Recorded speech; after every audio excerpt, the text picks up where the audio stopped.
How's it going, YouTube? Hope you're all well, safe, COVID free, and if you're not, you're battling it well.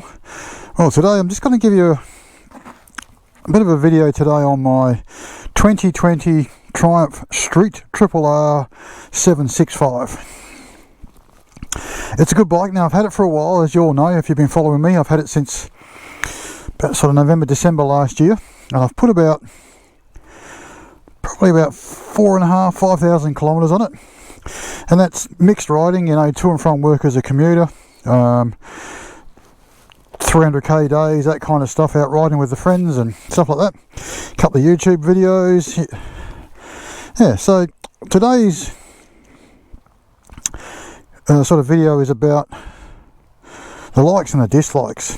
So I'm going to start with the dislikes. So there's not many, but there are a few things that this bike could certainly improve on. I know it's hard in this day and age where you've got to have you know, Euro 5 emissions and stuff like that. So yeah, but I'm going to start with the quick shifter. Quick shifter. It's an up and down quick shifter, so you can change up and down automatically without clutching, except when you're taking off, of course. It is definitely rev range dependent, so you know you can do it in some low revs, but you've got to be really sort of like soft with it, and it's definitely when you're hammering it. But it's only really works second, third, and fourth. If you try and fifth and sixth with it, forget it. It's just clunky and bangy, and definitely don't use first to second. You can, but you know, half the time you're going to be just getting false neutrals. You're going to get stuck in neutral between first and second. I find that if you've got the back brake on and you're changing down, it doesn't like it. Doesn't like it at all. So it just gets clunky, and it sort of bangs the bloody back end around a bit and stuff like that. So yeah, but I'm finding that I'm getting a little bit of backlash now. The chain is tight to sort of spec, so it's not the chain. So I'm getting a little bit of backlash in the clutch because of the quick shifter. I'm 100% sure of that. So yeah, so that's probably one downside, but it is fun when you get it in the right rev range. The other thing is, as you all know, I had to put on these what we call pussy grips. So they're like a foam overlay grip. As you can see them here, they're really good. They just add an element of comfort, and probably well, the design, the reason why I put them on there is because of vibration, and because you are, even though this is a naked upright bike, you are leaning on the handlebars to an extent. And at certain rev ranges, this bike, through the handlebars, it is really vibey, really vibey. The older models, like the 675s and the older speed triples, there's a bug flying in front of me, were not like this at all. They're really vibey at certain revs. And putting these on has probably reduced that by half at least. At least half. So that's the second thing I'm not really like too much, but you do get used to it, as all things, I guess. The third thing is the headstock bearings. There's just something not right with these headstock bearings. I've spoken to a couple of other guys and they have the same issue.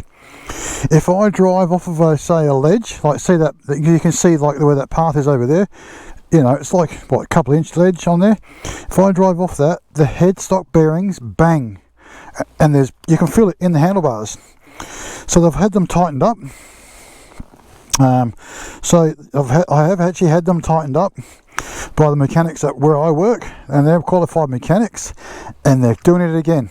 So I'm going to say I've either got, but apparently the bearings are not shot. The bearings are still good.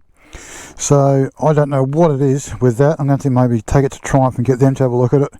The mechanic seems to think it was the fork seal bushes, not the seals themselves, but it's not.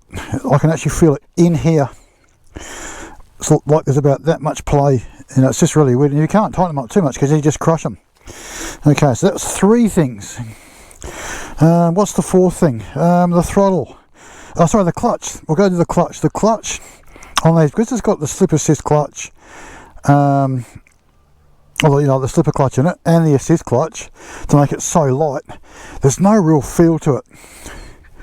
No real feel to it at all. So I mean, look, it's just so light. It's one fingered. It is just so light.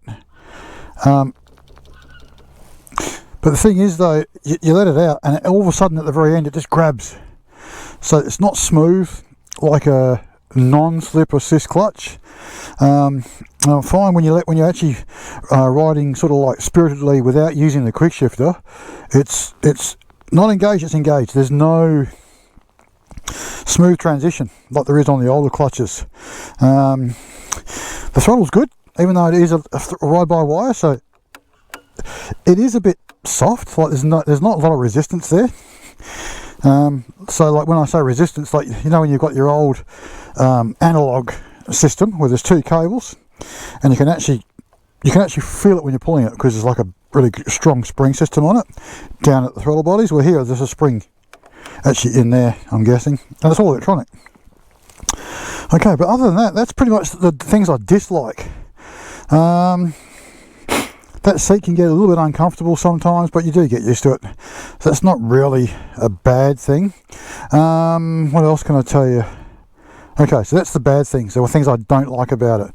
The things I do like, mate, this bike handles like it's on rails. The Street Triple family and the Speed Triples have always handled really, really well, especially the Street Triples because they were a bit lighter, a bit more compact than the Speed Triples. Can't speak for the new 1200s. I've not ridden one, but I've owned both and I preferred the way the Street Triples handle and react to your steering. It's almost intuitive. That's how good they are. The power in this thing, it's not big on paper, but I tell you what, this thing boogies. It boogies really, really quickly. So we're talking 118 PS or 116 horsepower and 77 Newton meters of torque. So the triple torque, it's just a curve, flat curve, just goes on and on and on and on. From 2000 RPM right up to redline, it just does not let up. It's just such an amazing torque curve on these things. The looks, I love the looks of this bike.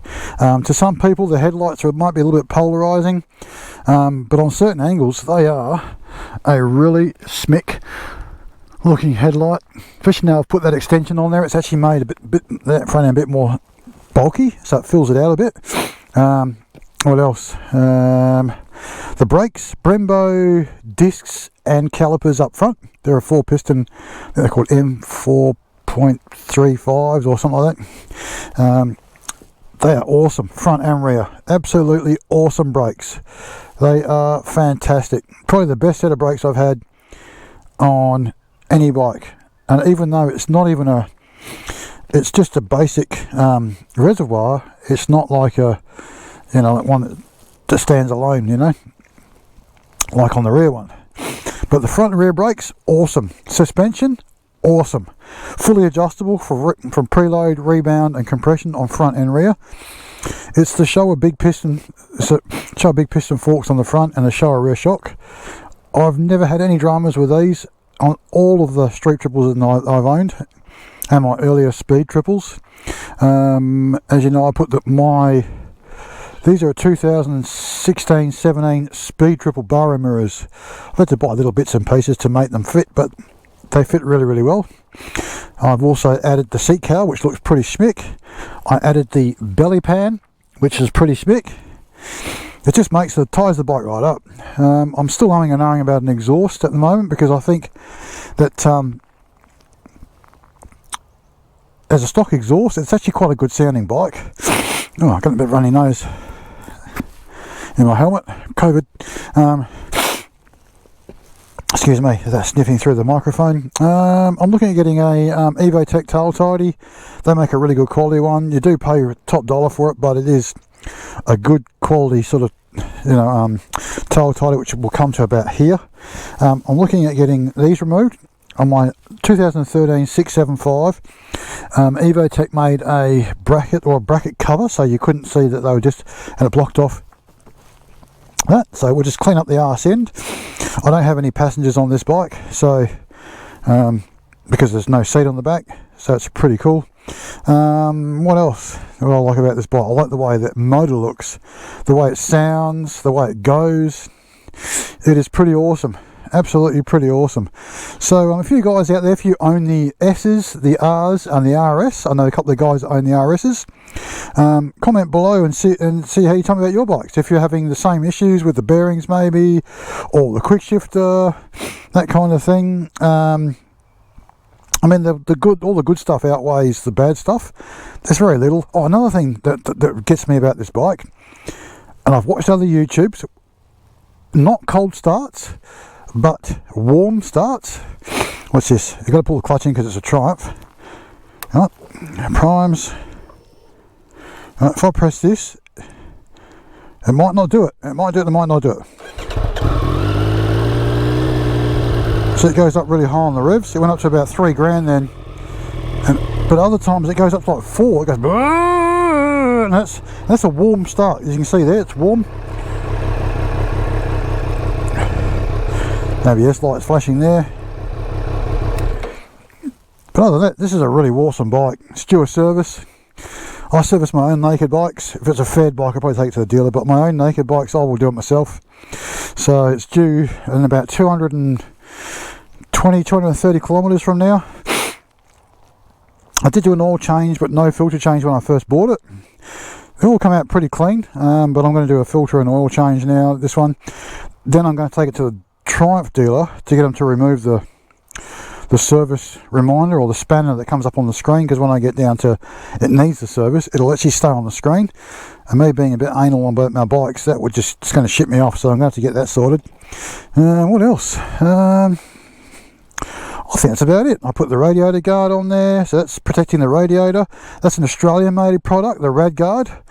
So all you guys overseas, if you do see those, thumbs up, they're made in Australia. They are really good. They're airplane quality aluminium, or airplane grade aluminium. Good solid thing. Tie from Tennessee. You put one of those on your Sportster S in America, hence Tennessee. Yeah, so that's it. So you guys, what do you reckon? If you've seen these out and about, what do you reckon of them?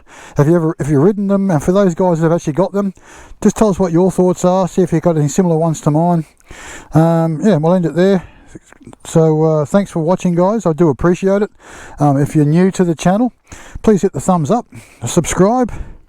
If you watch my other movies, if any of them bore you, just pick up the red time banner across the bottom and drag it to the right, so the algorithm thinks you actually watch the entire video. If you have any comments, let me know. And if you're new to the channel, please subscribe. I'm slowly building a bit of a fan base, which is good. Yeah, so that's it. So take care, guys. I'll see you on the next one. Bye for now.